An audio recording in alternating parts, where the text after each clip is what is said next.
আসসালামু আলাইকুম, doctor ARM Jamil বলছি। আশা করি যে যেখানে আছেন ভালো আছেন। আমরা প্রোস্টেট গ্ল্যান্ড বড় হয়ে গেলে কি কি ধরনের লক্ষণ দেখা যায় সেই বিষয় নিয়ে আলোচনা করেছিলাম একটি ভিডিওতে। তো আজকের সেই ধারাবাহিকতায় আরেকটি ভিডিও, সেটা হচ্ছে মানে কি কি কারণে সাধারণত প্রোস্টেট গ্ল্যান্ড বড় হয়ে যায় বা ফাংশনাল মেডিসিন পার্সপেক্টিভে আমরা কি কি কারণ চিন্তা করি সেই বিষয়টা নিয়ে আমরা আলোচনা করব এবং কি কি ধরনের ট্রিটমেন্ট অপশন বর্তমানে আছে, কনভেনশনাল, তারপরে হচ্ছে ন্যাচারাল প্লাস সার্জিক্যাল বিভিন্ন অপশনগুলো আছে, সেগুলো নিয়ে একটু আলোচনা করব এবং আমাদের কীভাবে আমরা এটা থেকে ন্যাচারালি উত্তরণ পেতে পারি সেটার একটা গাইডলাইন নির্দেশনা থাকবে। তো প্রোস্টেট গ্ল্যান্ড আসলে এটা একটা গ্ল্যান্ড এবং এটার 70% গ্ল্যান্ডুলার টিস্যু থাকে এবং 30% মাস্কুলার টিস্যু থাকে এবং এটা আসলে অনেক কারণেই বড় হয়ে যায়। তো এখানে একটা ইম্পর্টেন্ট কারণ হচ্ছে যে বিভিন্ন হরমোনাল কারণে এটা বড় হয়। বয়সের কারণে এটা বড় হয় অবশ্যই, কিন্তু বয়সের কারণে কিছু কিছু হরমোনাল চেঞ্জ হয় পুরুষের, যে কারণে এগুলো বৃদ্ধিটা আরও বেশি হয়। তো আমি জাস্ট মানে যেটা খুবই বেশি গুরুত্বপূর্ণ সেগুলো আগে বলছি। যেটা হচ্ছে আমাদের শরীরে ইস্ট্রোজেন যদি বেড়ে যায়, ঠিক আছে, পুরুষের কিন্তু ইস্ট্রোজেন বাড়ে। হ্যাঁ, এটা আমরা মনে করি যে শুধু ফিমেল ইস্ট্রোজেন, না, পুরুষের ইস্ট্রোজেন বাড়ে। ইস্ট্রোজেন বাড়ার জন্য একটা অন্যতম কারণ হচ্ছে টেস্টোস্টেরন থেকে অ্যারোমেটেজ নামক একটা এনজাইম আছে, যে এনজাইমটা ইস্ট্রোজেনে কনভার্ট হয় এবং এই ইস্ট্রোজেনটা যদি মানে ফ্যাট সেল থেকে আবার এই অ্যারোমেটেজ এনজাইম ফ্যাট সেলে বেশি থাকে। তো ফ্যাটসে যাদের ফ্যাট বেশি, হ্যাঁ, ওবেস, ফ্যাটি লিভার, ওবেস, হ্যাঁ, তাদের অ্যারোমেটেজ এনজাইম থাকে এবং টেস্টোস্টেরন থেকে ইস্ট্রোজেন কনভার্ট হয় এবং ইস্ট্রোজেন যত বেশি কনভার্ট হবে সেটা কিন্তু প্রোস্টেট গ্ল্যান্ডের উপর ইফেক্ট ফেলে প্রোস্টেট গ্ল্যান্ডের সাইজ বড় করে দিবে। এছাড়া ইস্ট্রোজেন যদি বেড়ে যায় তাহলে ওটা প্রোল্যাকটিন হরমোন, ব্রেস্ট থেকে প্রোল্যাকটিন হরমোন রিলিজ করে এবং এই প্রোল্যাকটিন হরমোনও কিন্তু আলটিমেটলি প্রোস্টেট গ্ল্যান্ড পুরুষের বড় করতে পারে। ঠিক আছে, এটা একটা ইম্পর্টেন্ট বিষয়।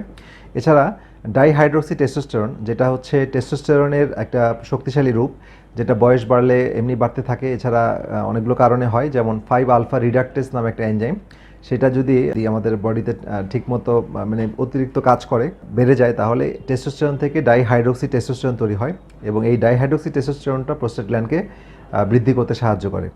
তো এটা একটা সমস্যা। এছাড়া যদি কেউ কর্টিসল রিলিজ হয়, অর্থাৎ স্ট্রেসে থাকে, কর্টিসল রিলিজ হয়, তাহলে তার প্রোস্টেট গ্ল্যান্ড বড় হয়। এছাড়া তার গ্রোথ হরমোন যদি কারোর বেশি হয় বা লিভার থেকে যদি insulin like growth hormone release হয়, তাহলে প্রোস্টেট গ্ল্যান্ড বড় হয়। এছাড়া আমাদের বিভিন্ন কারণে, যেমন ইনসুলিন যদি বেড়ে যায়, আমাদের যদি ইনসুলিন রেজিস্ট্যান্স থাকে, হ্যাঁ, তাহলে আমাদের ইনসুলিন বেশি রিলিজ হলে আমাদের কি হবে, আমাদের প্রোস্টেট গ্ল্যান্ডটা বেড়ে যাবে।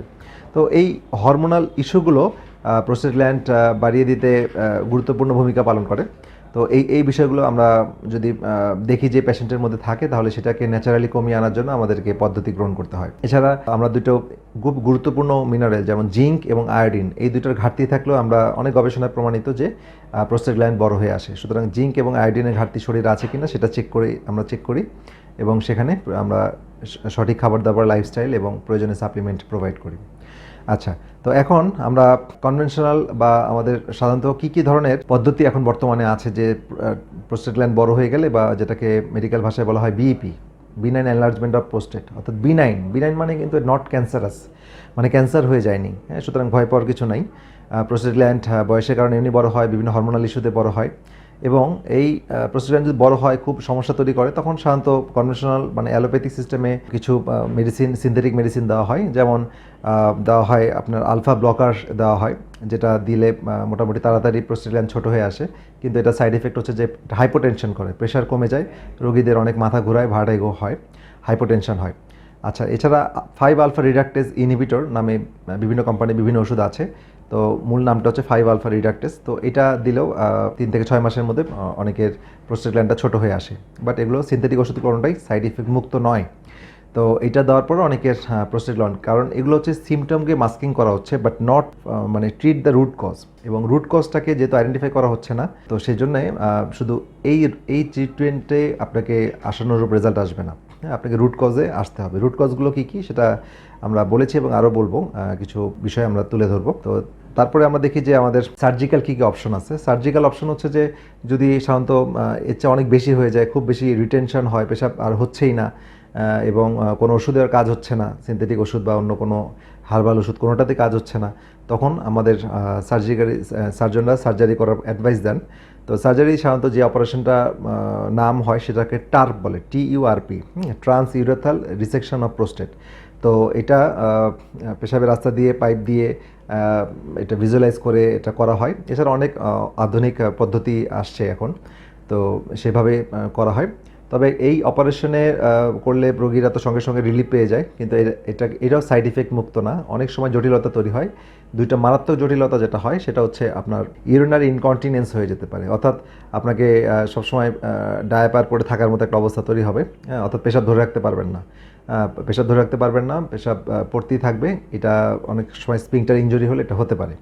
আরেকটা হচ্ছে যে ইম্পোর্টেন্স, অর্থাৎ ধ্বজভঙ্গ যেটা আমরা বলি, হ্যাঁ, বা লিঙ্গ উত্থান হওয়ার সমস্যা আপনার হয়ে যায়। তো এই সমস্যাগুলো এটা খুব মারাত্মক দুটো সাইড ইফেক্ট। তো যাই হোক, এই বিষয়ে আপনার সার্জন আপনাকে পরামর্শ দিবেন বা কী করা যাবে বা ভালো অল্টারনেটিভ কী সেই বিষয়ে বলবেন। তো আমরা ফাংশনাল মেডিসিন পার্সপেক্টিভে বা হলিস্টিক অ্যাপ্রোচে আমরা যেটা করি সেটা হচ্ছে আমরা রুট কজটাকে আইডেন্টিফাই করি। একটা হচ্ছে আমরা যেসব কারণে এই হরমোনগুলো বাড়ে সেগুলোকে আমরা নর্মাল আনার চেষ্টা করি। যেমন ইনসুলিন যদি বেড়ে যায় তাহলে আমরা ইনসুলিন রেজিস্ট্যান্স যদি হয় তাহলে আমরা সেটা কমানোর জন্য লাইফস্টাইলে low carb high fat diet, পর্যাপ্ত গ্রিন ভেজিটেবল, ঠিক আছে, এক্সারসাইজ, তো এগুলো আমরা দিয়ে ইনসুলিনটা কমিয়ে আনি। এছাড়া আমাদের কিছু এক্সারসাইজের মধ্যে পেলভিক ফ্লোর এক্সারসাইজ আছে, অর্থাৎ পেলভিক ফ্লোরে এটাকে বলা হয় কিগেল এক্সারসাইজ। তো কিগেল এক্সারসাইজটা যদি রেগুলার করা হয় দিনে 3 থেকে 5 বার, তাহলে এই পেলভিক ফ্লোরটা স্ট্রং হয় এবং প্রোস্টেট গ্ল্যান্ডটা ছোট হয়ে আসতে সাহায্য করে, ঠিক আছে, এটা একটা অ্যাডজুভেন্ট একটা এক্সারসাইজ। তো এছাড়া ন্যাচারাল কিছু হার্বস এখানে হেল্প করে, বাট আমরা অবশ্যই রুট কজটাকে ফাইন্ড আউট করতে হবে। রুট কজটাকে পাশাপাশি এই হার্বসগুলো আমাদেরকে হেল্প করে ন্যাচারাল, যেগুলো অনেক গবেষণায় প্রমাণিত। যেমন হচ্ছে এখানে গ্রিন টি এখানে হেল্প করে। গ্রিন টির মধ্যে যে ইসিজিসি একটা যে কম্পাউন্ড আছে সেটা খুব হেল্প করে। এছাড়া পালমেটো, এটা তো খুবই বিখ্যাত একটি হার্বস, যেটা এখন অনেক কোম্পানি এটাকে এখন তাদের সাপ্লিমেন্ট হিসেবে ব্যবহার করতেছেন বা ওষুধ হিসেবে, হার্বস হিসেবে। এছাড়া স্টিনজিন ন্যাটেল রুট, হ্যাঁ, এটা আমার 5 আলফা রিডাক্টেজ ইনহিবিটর হিসেবে কাজ করে, ন্যাচারাল ইনহিবিটর হিসেবে কাজ করে। এছাড়া পামকিন সিড অয়েল, মিষ্টি কুমড়ার বীজ থেকে যে তেল তৈরি করা হয় সেটাও হেল্প করে। ইভেন মিষ্টি কুমড়ার বীজও হেল্প করে, কারণ মিষ্টি কুমড়ার বীজে প্রচুর জিঙ্ক আছে, এবং আমরা জানি যে জিঙ্কের অভাবে প্রোস্টেট গ্ল্যান্ড বড় হয়ে আসে, সুতরাং এটা একটা গুরুত্বপূর্ণ ভূমিকা পালন করে। এছাড়া পাইজেনিয়াম নামে একটা প্ল্যান্ট এখানে খুব হেল্প করে। এছাড়া বিটা সিটোস্টেরল, যেটা বিভিন্ন বাদামে বিভিন্ন সিডে পাওয়া যায়, সেটাও প্রোস্টেট গ্ল্যান্ড শ্রিঙ্ক করতে, ছোটো করতে সাহায্য করে। এছাড়া লাইকোপেন নামে একটা ফাইটোনিউট্রিয়েন্ট আছে যেটা টমেটোতে পাওয়া যায়, তো সেটাও খুব হেল্প করে প্রোস্টেট গ্ল্যান্ড ছোটো করতে, ঠিক আছে।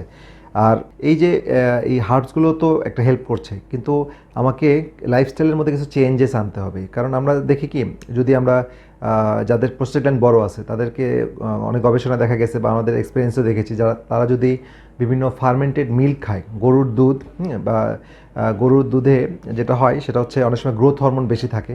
আর যদি আমাদের স্টেরয়েড ইনডিউসড গরু থাকে, অথবা গরুগুলোকে যদি আর্টিফিশিয়ালি বিভিন্ন হরমোন দিয়ে বড় করা হয়, হ্যাঁ, তাহলে ওদের শরীরে কিছু ইস্ট্রোজেন মিমিক্রি, মানে জেনো ইস্ট্রোজেন বলে, সেগুলো থাকে। সেগুলো আমার ইস্ট্রোজেন শরীরে বাড়িয়ে দিচ্ছে অথবা গ্রোথ হরমোন বাড়িয়ে দিচ্ছে। এগুলো কিন্তু আমরা আগেই বলেছি, এগুলো কিন্তু প্রোস্টেট গ্ল্যান্ড বড় করতে সাহায্য করে, ঠিক আছে।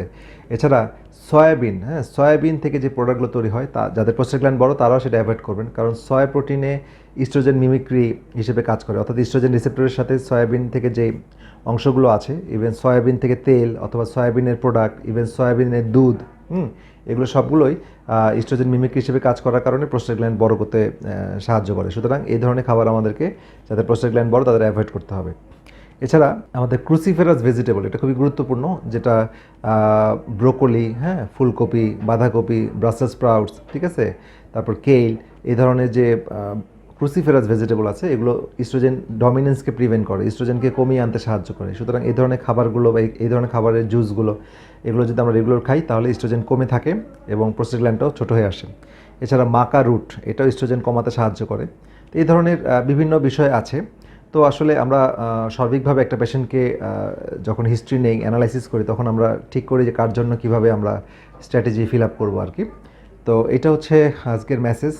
আই থিঙ্ক আপনারা একটা ধারণা পেয়েছেন। তো সুতরাং দিন শেষে এটা একটা মেসেজ যে প্রোস্টেট গ্ল্যান্ড বড় হলেই ক্যান্সার হয়ে গেছে এরকম ভয় পাওয়ার কিছু নাই। সাধারণত কিছু পরীক্ষা আমরা করি, যেমন আলট্রাসোনোগ্রাম করি, উইথ পিভিআর করি, পোস্ট ভাইটাল রেসিডিউ, পিএসএ অ্যান্টিজেন করি, ঠিক আছে, ইউরিন আরই করি, তারপর আরও কিছু সাবস্টিকেট পরীক্ষা করা হয়। যেগুলো ইউরিন ফ্লোমেট্রি করা হয়, তো এটা পেশেন্ট টু পেশেন্ট ভ্যারি করে। তো এক্সরে আলট্রাসাউন্ড করা হয়, তো এগুলোতে সাধারণত বোঝা যায় যে প্রোস্টেট গ্ল্যান্ডটা সাইজ কতটুকু হয়েছে। এবং সাথে আমাদের এই রুট কজগুলোকে আইডেন্টিফাই করে আমরা যখন ট্রিটমেন্ট করি, আমাদের ম্যাক্সিমাম পেশেন্টগুলোই সাধারণত সার্জারি বা এই ধরনের প্রবলেমে মানে এই ধরনের অ্যাগ্রেসিভ ট্রিটমেন্টে আর যেতে হয় না। তো এই হচ্ছে মেসেজ আজকের। তো আশা করি আপনাদের এই আলোচনা থেকে আপনারা গুরুত্বপূর্ণ মেসেজ পেলেন, এবং সবার কাছে রিকোয়েস্ট থাকবে এই মেসেজগুলো আপনারা অন্যদের সাথে শেয়ার করবেন, কারণ এই ধরনের সমস্যা অনেকেই আক্রান্ত, স্পেশালি যারা একটু বয়স্ক পুরুষ, তাদের প্রায় প্রোস্টেট গ্ল্যান্ড বড় হয়ে বিভিন্ন জটিলতায় আক্রান্ত। তবে তাদের জন্য হতাশ না হয়ে আমরা যে ফাংশনাল মেডিসিন অ্যাপ্রোচে চিকিৎসা করি, তাতে আপনারা ইনশাআল্লাহ অনেক ভালো রেজাল্ট পাবেন। তো সেই পর্যন্ত সবাই ভালো থাকেন, সুস্থ থাকেন। পরবর্তী ভিডিও দেখার আমন্ত্রণ রইল। আল্লাহ হাফেজ।